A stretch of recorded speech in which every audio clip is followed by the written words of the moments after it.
I thought I was cleaning crime scenes for the past 2 years. I just found out what I was actually doing. Our job is simple, make it look like nothing ever happened. Blood, pee, poop, saliva, and every other bodily fluid that is produced during a crime is removed with highly specialized equipment. We got paid extremely well and we were specifically told to keep everything top secret. I just never understood the horrifying reason why.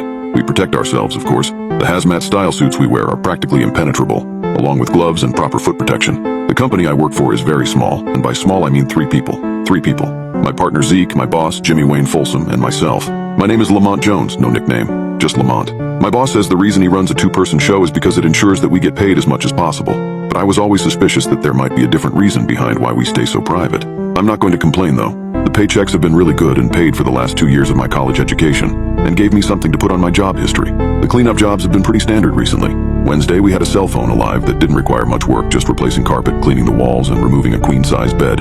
I missed Thursday because of an interview I had at a coroner's office. As much as I love this job, something always seemed off, so I applied to some other jobs just in case. The interview seemed to go very well. I showed up early and had to sit in the family conference room before the coroner came and retrieved me herself. She asked me if I liked my job, which I replied to vaguely, saying that it has paid the bills and I don't mind doing it. She went through some of the horror stories they see every day and assumed I could handle it. She asked very little of my education. It was mainly questions about dependability and gore tolerance. She gave me a tour of the facility and showed me her current case. It was a young woman who had been found in a drainage canal in the district. I vaguely knew where she was talking about because Mr. Folsom lives over that way. She told me there had been several cases of missing women as of late, and of course, they end up here when they are found. I was told Human Resources would contact me within 2 weeks if I'd been selected for the position. I still haven't heard anything, but it's only been 4 days on Friday. I helped Zeke finish the job he had started the day before. It was a stabbing. I always hated working a job where an inappropriate assault took place. It gives me really bad vibes knowing someone was taken advantage of in the very room I am standing in. For some reason, murder, kidnapping, and all of that doesn't bother me as much as SA. I guess being raised by a single mom who dated plenty of creeps just makes me feel especially empathetic to those victims. Prior to starting this job, I didn't know how much SA really happened, but we work a huge number of cases where it's involved. That brings us to today. This morning, Mr. Folsom called and told me the location of today's job.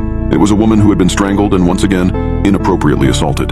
There wasn't much to clean. Just remove some furniture, remove potential areas of DNA, and perform a general cleaning. While Zeke and I are out in the driveway hosing off an area rug, an older, bespectacled lady approached us. "Hi, is everything all right here? My name is Dorothea Vaughn. I'm Leslie's neighbor." The woman adjusted her glasses to take a better look at us. "Oh yeah, we work for Crime Scene Solutions. We're here cleaning up," I said, holding the hose to the side so she wouldn't get wet. "Oh dear, what happened? Is Leslie all right? I just saw her the other night." The woman craned her neck to look towards the front door and placed her hand over her chest. I glanced at Zeke, who just looked down while taking the host from me. "Ma'am, I really hate to tell you this, but your neighbor Leslie is dead. I'm sorry." A look of horrible sadness came over the woman's face as she removed her glasses and pressed one hand to her eye to stifle tears. "Was it an accident? Or did somebody—" She trailed off, not wanting to think of something that horrible happening to her friend. "We aren't told all the details, ma'am. I think it would be better if you call the local police department. I can give you their number."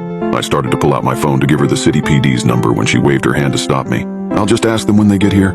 When I saw you out here going in and out of Leslie's house, I called the police. I'm so sorry. Sometimes I guess I can be a nosy old lady, but Leslie is such a sweet young girl that I wanted to make sure she was all right." I tried not to act agitated. It's no big deal for the police to come by here, but Zeke and I were almost done and he had to go pick up his daughter from school. Before I could say anything, I saw a cruiser slowly pulling up to the curb. Mrs. Vaughn called out to the officer and announced that she was the one who called. She said she had made a mistake, took a somber look back at the house, and went back inside her own home. I greeted the officer and told him what we were doing, assuming he hadn't already figured it out. The officer, a tall, broad-shouldered man with a crew cut, looked decidedly, I didn't hear about this one," he said while reaching for the radio on his right shoulder. "Dispatch, can you tell me anything about an assault/abduction on Renner Wednesday night?" The officer started looking down and shifting his foot into the cement as he waited. "We have no report of any calls Wednesday. Are you sure about the street?" A confused, worried look crossed the officer's face. "Dispatch, check with County PD, over." The voice returned within seconds. "Already checked. Not even a traffic ticket or faulty home security alarm call that night. Over."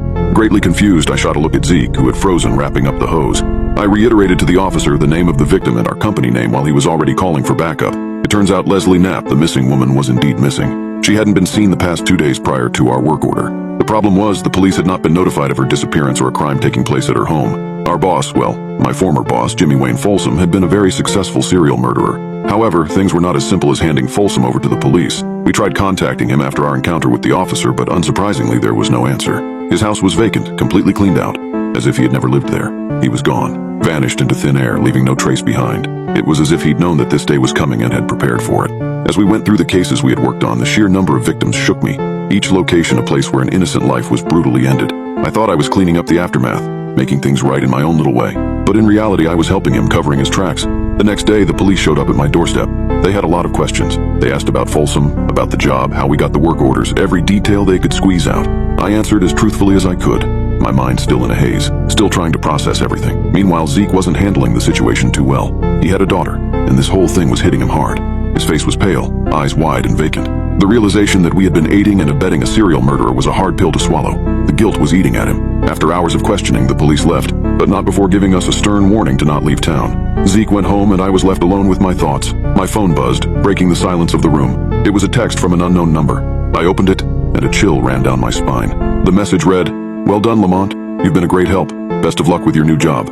I was left frozen, staring at the screen. The message was from Folsom. He was watching.